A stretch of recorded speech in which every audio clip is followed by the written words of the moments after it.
మీరు ప్రజల దృష్టి మలచటానికి రోజువారీ తెలంగాణలో రాజకీయ ఎజెండా ఎత్తుకొని ప్రతిపక్షాలని రోజు తిట్టే కార్యక్రమం చేయటం వల్ల ప్రజలు అసలు విషయాలు మర్చిపోయి రాజకీయ ఎజెండా మీద ఉన్నారనుకుంటున్నారా? ఎందుకు అంటున్నానంటే, మీ ప్రభుత్వం కాంగ్రెస్ ప్రభుత్వం అధికారంలోకి వచ్చిన తర్వాత ఫుల్ ప్రజల మీద ఫోకస్ పెడతారు అనుకున్నా. మీరు ప్రతిపక్షాల మీద ఫోకస్ పెట్టినట్టు కనిపిస్తుంది. రోజు బీఆర్ఎస్లో ఒక 80% ఆఫ్ ద టైం బీఆర్ఎస్ని తిట్టడానికి, ఓ 20% టైం బీజేపీని తిట్టడానికి, ఇక మీద టైం మిగిలితే అప్పుడు ప్రభుత్వం అడ్మినిస్ట్రేషన్ మీద దృష్టి పెడుతున్నారు అనే ఒక ఫీలింగ్, ఒక చర్చ అయితే ఉంది.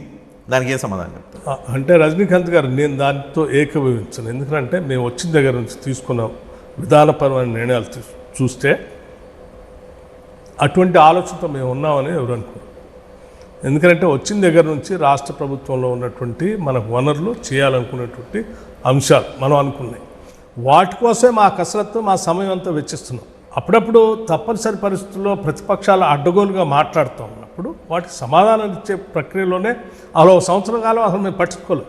ఆ సంవత్సరం తర్వాత సమాధానం కూడా చెప్పకపోతే బాగోదనేటువంటి ఆలోచనతో మాట్లాడుతున్నాం తప్ప మేము ప్రజాస్వామ్యాన్ని పూర్తిగా నమ్మేటువంటి రాజకీయ పార్టీకి సంబంధించినటువంటి వాళ్ళు. మేము ప్రభుత్వం ఉండాలి, అటు ప్రతిపక్షం ఉండాలి, కాంగ్రెస్ వాళ్ళు ఉండాలి, జవాబు చెప్పేటువంటి వాళ్ళు ఉండాలి. అప్పుడే అసలు సిసలైన ప్రజాస్వామ్యంగా మేము నమ్ముతాం. కాంగ్రెస్ నమ్మే ఆ ప్రజాస్వామ్య విలువలు, ప్రజాస్వామ్య ప్రయత్నాలు తెలంగాణలో జరుగుతున్నాయా? 100% జరుగుతున్నాయి. కాబట్టే మేము చాలా సందర్భాల్లో ఈ రాష్ట్రంలో ఉన్న ప్రతిపక్షాలకు కూడా విజ్ఞప్తి చేశాం.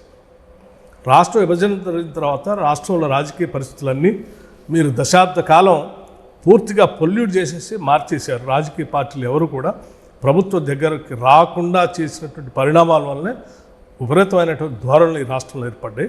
అది సరైనది కాదు. మా ప్రభుత్వం ప్రజాప్రభుత్వం ఏర్పడింది, అత్యంత ప్రజాస్వామ్యయుతంగా మేము ముందుకు పోదాం అనుకుంటున్నాం. ఈ సభ నుంచి నిండు సభలోనే పిలిపిస్తూ ఉన్నాం. ఈ ప్రభుత్వం కేవలం ఒక రాజకీయ పార్టీతో, కాంగ్రెస్ పార్టీకి సంబంధించిన ప్రభుత్వం ఒకటే కాదు, ఈ రాష్ట్రానికి సంబంధించిన ప్రభుత్వం. ఈ రాష్ట్రంలో ఉన్న అన్ని రాజకీయ పార్టీలు ఈ ప్రభుత్వాన్ని కలుస్తూనే ఉండాలి, రిప్రజెంట్ చేస్తూనే ఉండాలి. మీరు ఎప్పుడు ఏ టైం అడిగినా కానీ మేము టైం ఇవ్వడానికి కూడా సిద్ధంగా ఉన్నాం. మీరు ఏది రిప్రజెంట్ చేసినా వాటి అటెండ్ చేయడానికి కూడా సిద్ధంగా ఉన్నాం. దయచేసి మీరు దాన్ని ఈ రాజకీయ పరిస్థితుల్ని ప్రజాస్వామ్యయుతంగా మార్చాలి, దానికి అందరూ స్వాగతించాలి, మీరంతా కూడా కలిసి రావాలని కూడా పిలిపించాం.